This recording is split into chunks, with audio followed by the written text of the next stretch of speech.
Almost every Saturday morning, Jenna Fournel pulls an old wooden table into her front yard and piles it with about 30 pounds of produce.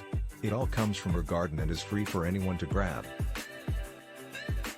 There might be greens, eggplants, mini watermelons, beans or peppers, whatever is in season.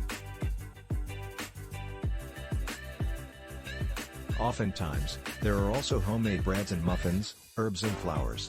It's just lovely, like you drive by, and it just looks like this beautiful bounty of generosity, said Lisa Delmonico, a neighbor who lives right down the street. Fournel started the farm stand, as she calls it, in the summer of 2020, and it eventually became a place where neighbors could interact safely during the pandemic.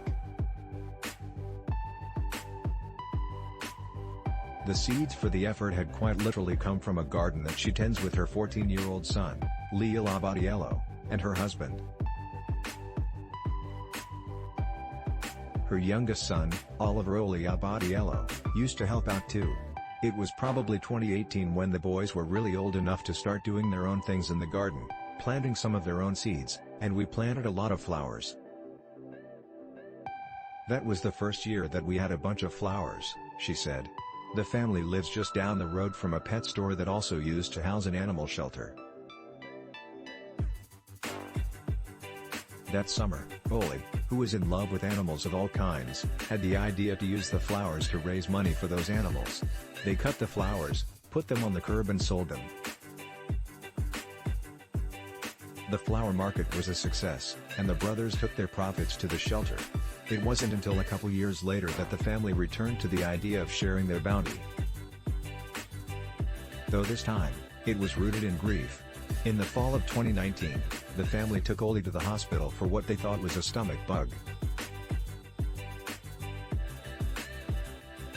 It turned out to be adrenal insufficiency, a condition that rarely happens in children.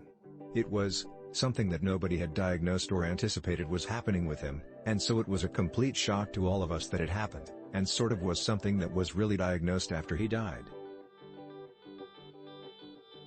So he was here one day and then he wasn't the next. Oli was 8 years old.